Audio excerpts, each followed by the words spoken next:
How much do you make, how much do you get, how much do you earn. ഈ 3 സെൻറ്റൻസുകളിലും ഉപയോഗിച്ചിരിക്കുന്നത് 3 different വേർബ്സാണ്. Make, get and earn. Make, get and earn ഈ 3 വേർബുകളും വളരെ common ആയിട്ട് ഉപയോഗിക്കുന്നത് മണി ആയിട്ട് റിലേറ്റ് ചെയ്ത് പറയുമ്പോഴാണ്.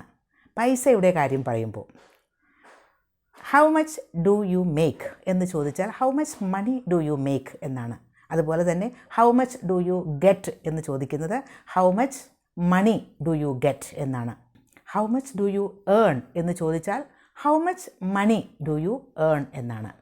മണി എന്ന് അവിടെ എടുത്തു പറയേണ്ട ആവശ്യം ഒന്നും ഇല്ല. എന്താണ് കിട്ടുന്നത് എന്ന് ചോദിക്കുന്നത് എത്ര മണിയാണ് കിട്ടുന്നത് എന്നാണ്, എത്ര പൈസയാണ് കിട്ടുന്നത് എന്നാണ്. അപ്പോൾ ഇന്നത്തെ ടോപ്പിക് ഇത്തരം ക്വസ്റ്റ്യൻസ് ചോദിക്കുന്നതും അതിൻ്റെ ആൻസർ എങ്ങനെ പറയും എന്നും ആണ്, അതിൻ്റെ റെസ്പോൺസ് എങ്ങനെയായിരിക്കും എന്നുമാണ്. സാധാരണ നമ്മൾ ഒരാളുടെ സാലറി ചോദിക്കുമ്പോൾ നമുക്ക് വാട്ട്സ് യുവർ സാലറി എന്ന് ചോദിക്കാം, അതല്ലെങ്കിൽ വാട്ട്സ് യുവർ ആനുവൽ സാലറി എന്ന് ചോദിക്കാം. ഇതും അല്ലെങ്കിൽ വാട്ട്സ് യുവർ അവർലി വേജ് എന്ന് ചോദിക്കാം.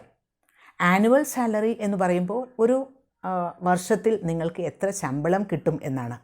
വാട്ട്സ് യുവർ അവർലി വേജ് എന്ന് ചോദിച്ചാൽ ഒരു അവറിൽ, ഒരു മണിക്കൂറിൽ എത്ര വേജ് കിട്ടും, എത്ര കൂലി കിട്ടും, എത്ര പ്രതിഫലം കിട്ടും എന്നാണ്.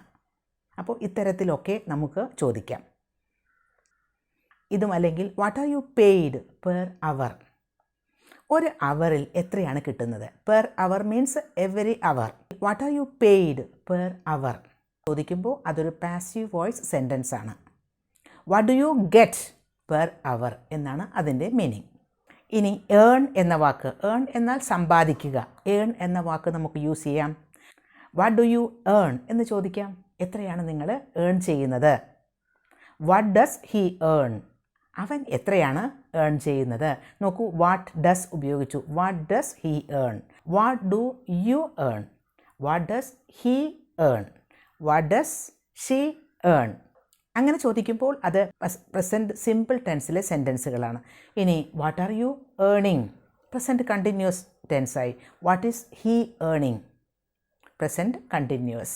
അപ്പോൾ ഇത്തരത്തിലൊക്കെ നമുക്ക് ആനുവൽ സാലറി ചോദിക്കുമ്പോഴും അതുപോലെ അവർലി വേജ് ചോദിക്കുമ്പോഴും ഒക്കെ ഇത്തരത്തിലുള്ള ക്വസ്റ്റ്യൻസ് ചോദിക്കാം. ഇനി എങ്ങനെയാണ് ഇതിന് റെസ്പോണ്ട് ചെയ്യുന്നത്? ഒരു അവർലി വേജ് എന്ന നിലയിലാണ് നമ്മൾ പറയുന്നതെങ്കിൽ I make 1000 rupees per hour, അതല്ലെങ്കിൽ I make 1000 rupees an hour. ഒരു അവറിൽ, ഒരു മണിക്കൂറിൽ ഞാൻ ഇത്ര പൈസ ഉണ്ടാക്കുന്നു. I get 1000 rupees per our, I get 1000 rupees an hour. ഇതൊന്നും അല്ലെങ്കിൽ നമുക്ക് ഗ്രോസ് പേ, ഗ്രോസ് പേ എന്ന് പറയുമ്പോൾ ടാക്സും അതൊന്നും കുറയ്ക്കാതെ എല്ലാം ഒരുമിച്ച് ആകെ എത്ര കിട്ടും എന്ന് പറയണമെങ്കിൽ നമ്മൾ ഗ്രോസ് പേ എന്നല്ലേ പറയുന്നത്. അപ്പോൾ എങ്ങനെയാണ് പറയുന്നത്? 4 lakhs is my gross pay, 3 lakhs is my net pay. Net പേ എന്ന് പറയുന്നത് ടാക്സും അതുപോലെയുള്ള ഡിഡക്ഷൻസും ഒക്കെ കഴിച്ച് ബാക്കി കിട്ടുന്ന എമൗണ്ട്. അപ്പോൾ അത്തരത്തിലൊക്കെ നമുക്ക് സാലറി പറയുമ്പോഴും സാലറി ചോദിക്കുമ്പോഴും ഒക്കെ ഇത്തരത്തിലാണ് നമ്മൾ ചോദിക്കുന്നത്. ഈ കുഞ്ഞ് ലെസൺ യൂസ്ഫുൾ ആയിട്ടുണ്ടാകും എന്ന് കരുതുന്നു.